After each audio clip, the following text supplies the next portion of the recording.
wale wanaomngoja Bwana, wale wanaomsubiri Bwana, wale wanaomngoja Bwana, wataweza kupata nguvu mpya. Watapanda juu kwa mbawa kama tai, watapiga mbio wala hawatachoka, maana watakwenda kwa miguu wala hawatazimia. Isaya anasema pale katika sura yake 44 mstari wa 31 kwamba wale wanaomngoja Bwana watapata nguvu mpya, watapanda juu kwa mbawa kama tai, watapiga mbio wala hawatachoka, watakwenda kwa miguu wala hawatazimia. Manake Bwana atakuwa pamoja nao. Wanamngoja Bwana kwa saburi, na hivyo Bwana hawezi kuangusha. Wanamngoja Bwana wakiwa wamenyenyekea, na kwa hivyo Bwana hawezi kuangusha. Wanamngoja Bwana wakiwa wamesubiri kwa hali na gamu, na hivyo basi Bwana hawezi kuangusha. Maana anasema kwamba mtumishi wake kwamba watapata nguvu mpya, na ni nguvu ambazo zitawafanya kwamba wakuwe na uwezo wa kupanda juu kama tai. Watapanda juu kwa mbawa kama tai, wataweza kupiga mbio wala hawataweza kuchoka, manake hata kutumia miguu yao watakwenda na hawatazimia. Manake Mungu anazidi kuwajaza watu wake nguvu kwa viwango vilivyo juu na juu tena zaidi, na pia wanazidi kuona mkono wake ukiwaongoza katika nafasi iliyo nzuri. Kwa hivyo mbona wachoke watu hawa? Mbona uchoke na unamngoja Bwana? Kwa hivyo wewe usichoke unamngoja Bwana, manake labda mbawa zinatengenezwa za kufanya kwamba ukaweze kupaa juu kama tai. Hiyo miguu yako haitachoka, hautazimia, manake Bwana anakutia nguvu, na si nguvu tu, anakupa nguvu mpya.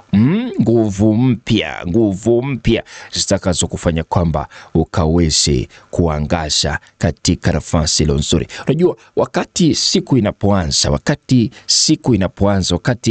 asubuhi inapoingia, wakati juma linapoingia, wakati wiki mpya inapoingia, basi ni wakati ambapo tunaangaza na kuinuka, kwa kuwa Bwana tayari ashapanga yale mema, yale mazuri katika maisha yetu. Ametulinda usiku wote, ametulinda na nafsi zetu, familia zetu amezihifadhi. Kwa hivyo tunamshukuru kwa sababu ya ukuu wake na mema ambayo anazidi kutenda katika maisha yetu. Kwa hivyo anapotuambia kwamba atatupa nguvu mpya, basi ni hivyo, manake neno lake ni kweli na amina, halijawahi kuangusha. Na kwa hivyo wanao liamini neno lake wanapata kuwa salama, wanao litumaini katika jina lake basi wanapata kuinuliwa na kuzidi kuona mwanga katika nafasi iliyo nzuri tena zaidi. Kwa hivyo ndugu yangu mpendwa, hapa ni kuamini na kujua kwamba kipindi tunaambiwa kwamba wale wote wanaomsubiri Bwana, wanaomngojea, basi watainuliwa kama mbao. Watafanya nini? Wataweza kupewa nguvu mpya, na hizo nguvu basi zitaweza kuhifadhi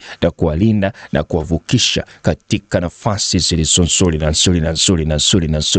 tena zaidi. Kwa hivyo hawatakosa lolote, maana Bwana yu pamoja nao. Bwana yu pamoja nawe mpendwa. Mungu yuko nawe asubuhi ya leo.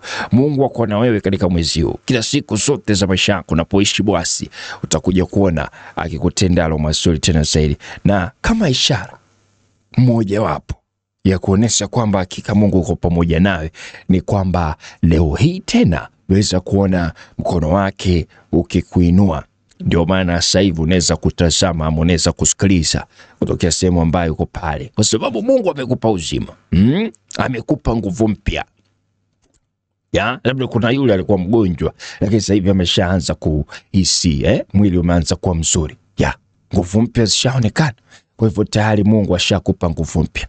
Na ni nguvu zitakazo kusaidia kuweza kufanya kazi yake katika nafasi na viwango vilivyo juu na juu tena zaidi. Kwa hivyo inuka uangaze, amka uangaze, maana nuru ishafika, asubuhi ishafika ya kuweza kuchangamkia neno lake Mwenyezi Mungu, ukiwa na furaha juu ya makuu ambayo Mungu anazidi kutendea.